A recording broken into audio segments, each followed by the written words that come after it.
அல்லாஹ்வுக்காக வேண்டி கொடுக்கிறது ஜக்காத். அந்த ஜக்காத் என்பது ஒரு 8 வகையான பணிகள்ல செலவிடப்பட வேண்டும்.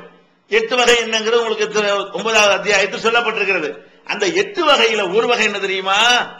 பிற மக்களுடைய நல்லிணக்கத்துக்காக வேண்டியும் நீங்கள் செலவு செய்யணும். முஸ்லிம் அல்லாத மக்களுடைய முஅல்லஃபத்து குலூபுஹும், பிற மதத்து மக்களுடைய நல்லிணக்கத்தை நாடியும் நீங்கள் ஜக்காத்து கொடுங்கள். அப்ப ஜக்காத்துங்கிறது இஸ்லாத்தை பொறுத்த வரைக்கும் ஒரு இபாதத்து, வணக்கம். அந்த வணக்கத்தை நிறைவேற்றும் பொழுது முஸ்லிமா பார்த்து கொடுன்னு சொல்லாம ஏழைக்கு கொடு, கடங்காரனுக்கு கொடு, கைதிகளுக்கு கொடு, திக்கற்றவனுக்கு கொடு, இது மாதிரி எல்லாம் அடிமைகளை விடுதலை செய்வதற்கு கொடு, அல்லாஹ்வுடைய பாதையில அறப்போர் செய்யக்கூடிய நன்மக்களுக்கு கொடு, அதோட சேர்த்து பிற மதத்து மக்களோடு நல்லிணக்கம் பேணுவதற்காகவும் கொடு. அப்ப அவங்க என்ன இருப்பாங்க, இவங்க முஸ்லிம்கள்னா அந்த மாதிரி பாகுபாடு பார்க்க மாட்டாங்க, இந்த நமக்கு தர்றாங்க பாத்தீங்களா அப்படின்னு ஒரு நல்லிணக்கத்துக்காக வேண்டி இந்த முஸ்லிம் தனவந்தர்கள்ட்ட வாங்கக்கூடிய மதத்தின் பெயரால் திரட்டக்கூடிய ஜக்காத் என்கிற ஒரு நிதியை யாரு கொடுக்கணும்? முஸ்லிம்களுக்கு கொடுக்கிற மாதிரி முஸ்லிம் அல்லாத மக்களுக்கு நீங்க கொடுங்க. இப்படி எங்காவது சொல்லப்பட்டிருக்குமா? இந்த ஜக்காத்துங்கிற ஒரு தர்மத்தை, கட்டாயமான ஒரு வணக்கத்தை நீங்க வேற மதத்துக்காரங்களுக்கு கொடுங்க என்று சொல்லக்கூடிய இவ்வளவு ஆழமான ஒரு மத நல்லிணக்கத்தை உலகத்தில் எங்கேயுமே நம்ம பார்க்க முடியாது. அந்த மாதிரியான ஒரு நிலையை பார்க்கிறோம். அதே மாதிரி நபிகள் நாயகம் ஸல்லல்லாஹு அலைஹி வஸல்லம் அவங்களுடைய காலத்துல மதீனாவுக்கு அவங்க வர்றாங்க. மக்காவிலிருந்து விரட்டப்பட்டு மதீனாங்கிற நகரத்துக்கு வருகிறார்கள். வரக்கூடிய நேரத்தில் அந்த ஊர்ல யூதர்கள் தான் பெரும்பான்மையான மக்களாக இருந்தார்கள். நபிகள் நாயகம் ஸல்லல்லாஹு அலைஹி வஸல்லம் நுழையக்கூடிய நேரத்தில் அவங்க சிறுபான்மை, எல்லா அதிகாரம், ஆட்சி அதிகாரம், பவர், சக்தி எல்லாமே யூதர்கள் கையில தான் இருந்தது. நபிகள் நாயகம் ஸல்லல்லாஹு அலைஹி வஸல்லம் உடைய நற்பண்புகளாலும் அவங்களுடைய நடத்தையினாலும் அவங்களுடைய தெளிவான பிரச்சாரத்தினாலும் கொள்கையினாலும் ஈர்க்கப்பட்டு அந்த மக்களை இஸ்லாத்தின்பால் இணைய இணைய முஸ்லிம்களுடைய எண்ணிக்கை மதீனாவில் அதிகரிக்கிறது. ஒரு கட்டத்தில் அந்த ஊருடைய ஆட்சியை நபிகள் நாயகம் ஸல்லல்லாஹு அலைஹி வஸல்லம் கையில வருகிறது.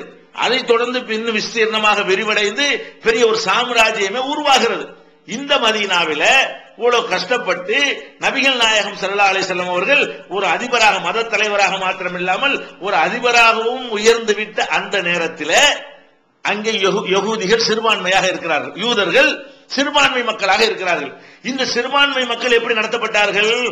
அந்த காலத்துல எல்லாம் சிறுபான்மையா இருக்கிறவங்களா இருந்தால் அவங்க பேர்ல சொத்து வச்சுக்கிற முடியாது. சிறுபான்மையா இருப்பா ஒடுக்கப்பட்ட சமுதாயமாக இருந்தால் அவங்க வியாபாரம் பண்ண முடியாது, வேலைக்கு தான் வேலை தான் செய்யலாம், அடிமை வேலை தான் பார்க்கலாமே தவிர அது ஜமீன்தார்கள் மிராசுகள் அது அவங்க தான் எல்லாம் வச்சிருப்பாங்க. அவங்களுக்கு சேவகம் செஞ்சுதான் நம்ம வாழணுங்கிறது தான் எழுதப்படாத சட்டமாக இருந்தது. இப்ப நம்ம நாட்டுல இருந்து பிடிச்சிட்டு மலேசியாவில் தையில தொடுறதுக்கு ஆட்களை கொண்டு போனா இல்லையா, இந்த மாதிரி இதெல்லாம் இப்ப கொஞ்சம் 50 வருஷத்துக்கு முந்தைய கூட உலகத்துல நம்ம பார்த்த ஒரு வரலாறு தான். அப்ப 50 வருஷத்துக்கு முன்னாடி வரைக்கும் நீங்க எடுத்து பார்த்தீர்களே, ஆனால் உலகம் முழுசு உள்ள நிலைமை என்ன? இந்த மாதிரி சின்ன சிறுபான்மையா இருக்கிறவங்க மீது நம்ம ஆதிக்கம் செலுத்தணும் என்று சொன்னால் அந்த சிறுபான்மை பேசாம பெட்டி பாம்பா இருக்கணும், எடுபடி வேலை தான் செய்யணும், கொத்தடிமை வேலை தான் செய்யணும். அவர் பணக்காரராகவோ ஒரு வியாபாரியாகவோ அவர் ஒரு பெரிய ஒரு தனவந்தராகவோ அவர் பல ஆட்களை வைத்து வேலை வாங்கக்கூடிய ஒரு தொழில் அதிபராகவோ இருக்க முடியுமான்னு கேட்டா அதை அலோவ் பண்ணவே மாட்டாங்க. அலோவ் பண்ணியது கிடையாது வரலாற்றுல. நபிகள் நாயகம் ஸல்லல்லாஹு அலைஹி வஸல்லம் காலத்துல யூதர்கள் இருக்கிறாங்க சிறுபான்மையாக. இந்த யூதர்கள் எப்படி இருந்தாங்க தெரியுமா? நபிகள் நாயகம் ஸல்லல்லாஹு அலைஹி வஸல்லம் அவர்கள் அவங்களுக்கே ஒரு சொந்த விஷயத்துக்காக வறுமை வந்த பொழுது அவங்களுடைய கவசத்தை அங்க இருந்த ஒரு யூதரிடத்துல அடமானமாக கொடுத்து அதுக்கு தேவையான கோதுமைகளை பெற்று நபிகள் நாயகம் ஸல்லல்லாஹு அலைஹி வஸல்லம் அவர்கள் அந்த உணவை பெற்றுக் கொண்டிருக்கிறார்கள், வாழ்ந்திருக்கிறார்கள். அதை மீட்காமலே அவங்க மரணித்து விட்டார்கள். இதை நம்ம பார்க்கணும். ஏன் இதை செஞ்சாங்க? அரசாங்கத்துடைய கஜானாவில பணம் நிறைஞ்சு வழிஞ்சால் கூட நபிகள் நாயகம் ஸல்லல்லாஹு அலைஹி வஸல்லம் அவர்கள் ஒரு கொள்கை முடிவு எடுத்திருந்தார்கள். என்ன கொள்கை முடிவு? எந்த ஒரு கட்டத்திலையும் அரசாங்கத்தினுடைய நிதி நானும் தொடமாட்டேன், ஹராம், என் மனைவி மக்கள் தொடமாட்டார்கள், வழி வழியாக என்னுடைய சந்ததிகளும் தொடமாட்டார்கள் என்று தனக்குத்தானே நபிகள் நாயகம் ஸல்லல்லாஹு அலைஹி வஸல்லம் அவர்கள் அரசாங்கத்தினுடைய கருவூலத்தில் நிறைஞ்சு வழிகிறது. கேட்கிறவர்கள் அள்ளி அள்ளி கொடுக்கிறாங்க. தனது தேவைக்கு அங்க எடுக்கக்கூடாதுங்கிறதுனால கடனாக கூட அங்கிருந்து எடுக்க மாட்டார்கள். அப்ப என்ன செய்வாங்க? தன்னிடத்தில் இருக்கக்கூடிய அந்த கவசத்தை, போர்க்களத்தில் அணிந்து கொள்ளக்கூடிய இரும்பு சட்டை என்று சொல்லுவாங்க இல்லையா, சங்கிலியால் செய்யப்பட்ட சட்டை, அதை கொண்டு போய் அடமானமாக வைத்துவிட்டு அவரிடத்துல கொஞ்சம் கோதுமையை வாங்கிட்டு வர்றாங்க என்பதை பார்க்கிறோம். இதுல புரிந்து கொள்ள வேண்டிய விஷயம் என்னன்னு கேட்டா, ஒரு சக்கரவர்த்தி அடமானம் வைக்கிறவராகவும் அந்த நாட்டில் உள்ள சிறுபான்மை மதத்தை சேர்ந்த ஒருத்தர் அடமானம் வாங்குறவராகவும் இருந்தால் அவருடைய நிலை எந்த நிலையில் இருந்திருக்கிறது? பொருளாதார ரீதியாக யாருக்கு ஓங்கி இருக்கிறது? பல நபி தோழர்கள் இந்த யூதர்கள்ட்ட போய் அடமானம் வச்சு வாங்கி, அடமானம் வட்டி அடமானம் இல்ல, வட்டி இல்லாத ஒரு அடமானம், செக்யூரிட்டியாக கடன் கொடுக்கிறது. அந்த மாதிரி நபிகள் நாயகம் ஸல்லல்லாஹு அலைஹி வஸல்லம் மாத்திரம் இல்லாமல் நபித்தோழர்கள் பலர் கூட இந்த யூதர்கள்ட்ட தான் அடமானமா வைப்பாங்க. இப்ப நம்ம என்ன இதுல பார்க்கிறோம்? என்னடா இது, எந்த சமுதாயம் ஆளுகிறதோ அது கூலி தொழிலாளி சமுதாயமா இருக்கிறது. எந்த சமுதாயம் ஆளப்படுகிறதோ அந்த சமுதாயம் பொருளாதாரத்துல மேல நிக்கிறது, வசதியில மேல நிக்கிறது, அந்தஸ்துல மேல நிக்கிறது. அப்ப அந்த அவர்கள் கொடுக்கக்கூடிய நிலையிலையும் இவங்க வாங்கக்கூடிய நிலையிலும் இருக்கிறது. இதை பார்க்கும் பொழுது எந்த மாதிரியான ஒரு மத நல்லிணக்கம் உலகத்துல பார்க்க முடியுமா? பிற மதத்தவர் என்பதற்காக வெறுத்து கட்டுறதா இருந்தா அன்றைக்கு போட்டவர் என்ன செஞ்சாலும் யாரும் கேட்டிருக்க முடியாது. ஏன்? உலகம் ஃபுல்லா அதான் எழுதப்படாத சட்டமா இருந்தது. அன்றைக்கு அந்த யூதர்கள் நசுக்குவதாக இருந்தால் அதை எவனாலும் கேட்டிருக்க இயலாது. அந்த மாதிரியான கேள்வி கேட்பார் இல்லாமல் நசுக்கக்கூடிய வாய்ப்பு இருந்தும் கூட அவர்கள் எல்லா நிலையிலும் தன்னிறைவு பெற்றவர்களாக இருந்த காட்சியை நம்ம பார்க்கிறோம்.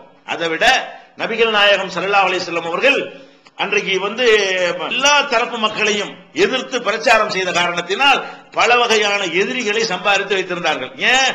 கரெக்டா நடக்கக்கூடியவருக்கு எல்லாரும் எதிரியாயிருவாங்க. அதான் அட்ஜஸ்ட் பண்றவர்களுக்கு எதிரிகள் இருக்க மாட்டார்கள். எந்த அளவுக்கு அட்ஜஸ்ட் பண்றார்களோ அந்த அளவுக்கு எதிரிகளுடைய எண்ணிக்கை குறையும்.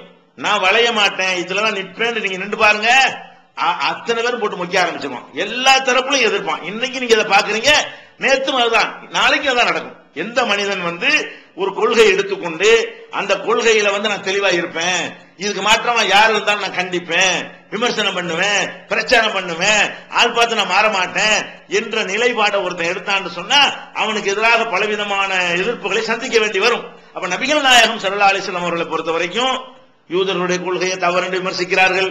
அதே மாதிரி அன்றைக்கு இருந்த நசாராக்களுடைய கொள்கையை தவறு விமர்சிக்கிறார்கள். இணை கற்பிக்கக்கூடிய மக்காவில் இருந்த மக்களுடைய கொள்கையை தவறு விமர்சிக்கிறார்கள்.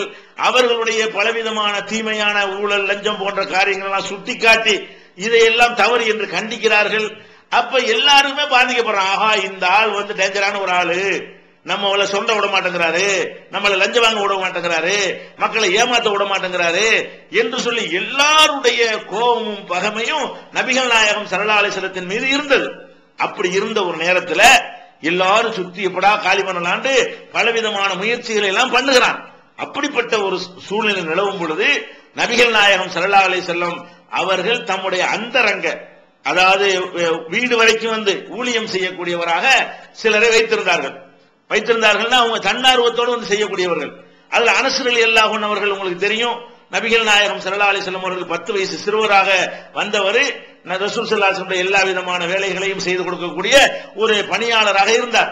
அதே மாதிரி ஒரு அனஸ் எப்படி பணியாளராக இருந்தாரோ அதே மாதிரி யூத மதத்தை சேர்ந்த ஒரு இதே மாதிரி அனஸ் மாதிரியான ஒரு இளைஞரையும் நபிகள் நாயகம் ஸல்லல்லாஹு அலைஹி வஸல்லம் அவர்கள் பணியாளராக வச்சிருந்தாங்க.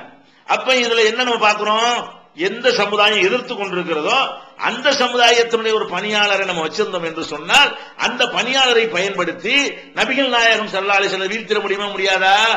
முஸ்லிமாகவே பணியாளரை போட்டோம்னு சொன்னா அவங்க நபிகள் நாயகத்தை உயிருக்கு மேலாக நேசிக்கிற காரணத்தினால அவங்கள வச்சுக்கிட்டு நபிகள் நாயகத்துக்கு இந்த இடைஞ்சல் கொடுக்க இயலாது, யாரும் விலை போக மாட்டாங்க. ஆனால் வேற மதத்துக்காரர்கள், சிறுபான்மை மதத்துக்காரர்கள், நபிகள் நாயகத்தை பிடிக்காத மதத்துக்காரர்கள், அந்த மாதிரி கொள்கையில நபிகள் நாயகத்தை வெறுக்கக்கூடிய மதத்துக்காரர்கள் இருக்கக்கூடிய அந்த சமுதாயத்தில் இருந்து சிலரை ஒருவரை தேர்ந்தெடுத்து தன்னுடைய அந்தரங்க ஊழியராக அவரை ஒரு ஆளை வைத்திருந்தார்கள் என்பதை பார்க்கிறோம். நபிகள் நாயகம் ஸல்லல்லாஹு அலைஹி வஸல்லம் அவர்கள் அவருக்கு உடல்நிலை சரியில்லாத ஒரு நேரத்தில் அவரை போய் நோய் விசாரிக்கிறதுக்காக, அந்த இளைஞரை நோய் விசாரிப்பதற்காக அவருடைய வீட்டுக்கு கூட போறாங்க. போய் என்ன செய்யறாங்க? அவர் கடைசி நேரத்தில் அவர் நிக்கிறாரு, மரண தருவாய் நெருங்கின மாதிரி நிக்கிறாரு. அப்ப நபிகள் நாயகம் ஸல்லல்லாஹு அலைஹி வஸல்லம் சொல்றாங்க, இந்தாப்பா நீ ஒரு நாள் நம்மகிட்ட பணியாற்றிக்கிட்டு இருக்கிற, இப்ப நான் உனக்கு சொல்றேன், நீ இப்ப இஸ்லாத்தை ஏத்துக்க, உனக்கு நல்லது, மறுமையில வெற்றி பெறுவ அப்படிங்கிறாங்க. அவர் என்ன செய்யறாரு? தாப்பனார பாக்குறாரு. தாப்பனார் என்ன பண்றாரு? அத்தி அபுல் காசிம், முகமது அபுல் காசிம் தான் நபிகள் நாயகத்துக்கு பட்ட பேரு, நீ அபுல் காசிம் சொல்றதை கேளு அப்படின்னு சொல்றாங்க. தாப்பனார் சொன்ன உடனே அவர் அதை சொல்லி மரணித்து விடுகிறார். அப்ப நபிகள் நாயகம் ஸல்லல்லாஹு அலைஹி வஸல்லம் சொல்றாங்க, வெளியே வர்றாங்க, அல்ஹம்துலில்லாஹி அல்லதி அன்கதஹு மினன்னார், நரகத்திலிருந்து இவரை காப்பாற்றிய அல்லாஹ்வுக்கு எல்லா புகழும் என்று நபிகள் நாயகம் ஸல்லல்லாஹு அலைஹி வஸல்லம் சொல்றாங்க. இதுல என்ன நம்ம கவனிக்கிறோம்? அப்ப நபிகள் நாயகம் ஸல்லல்லாஹு அலைஹி வஸல்லம் ஒரு ஊழியர் இருக்கிறாரு. அந்த ஊழியர் பிற மதத்துக்காரரா இருக்கிறாரு. அந்த மதத்துக்காரர் நபிகள் நாயகத்தை அறவே பிடிக்காத ஒரு மதத்துக்காரரா இருந்தாலும் அவரை ஊழியராக, ஊழியர் என்ன, ஊழியரை வச்சு என்ன பண்ணிடலாம்லங்க. நம்ம பாரத பிரதமராக இருந்த ஒரு அம்மாவை கூட என்ன பண்ணாங்க, அவங்களுடைய ஊழியர்களாக பாதுகாவலராக இருக்கக்கூடியவரை வச்சு தானே காலி பண்ணாங்க. அந்த மாதிரி ஊழியர்களாக நம்ம நியமிச்சோம் என்று சொன்னால் அவரை வச்சு ஈஸியா கதையை முடித்து விடுவார்கள். அந்த மாதிரி வாய்ப்பு இருக்குன்னா பயப்படாம, அவனும் மனுஷன் நம்மளும் மனுஷன், நம்மளையும் அவன் கொள்றான், நம்ம அவன் நடந்து கொள்ளக்கூடிய விதம் நல்லபடியா இருந்தா அவனுக்கு நம்ம மேல வெறுப்பு வருதுன்ற ஒரு கான்பிடன்ட் இருந்த காரணத்தினால் நபிகள் நாயகம் ஸல்லல்லாஹு அலைஹி வஸல்லம் அவர்கள் அந்த யூத பையனை என்ன செஞ்சாங்க, வேலைக்கு வச்சிருக்கிறாங்க. அது இன்னொன்னு பார்க்கணும், இவ்வளவு நாள வேலை பார்த்தார்ல, அப்ப போய் நீ இஸ்லாத்தை தழுவுன்னு சொன்ன மாதிரி வர காணோம். எப்ப வருது? எப்ப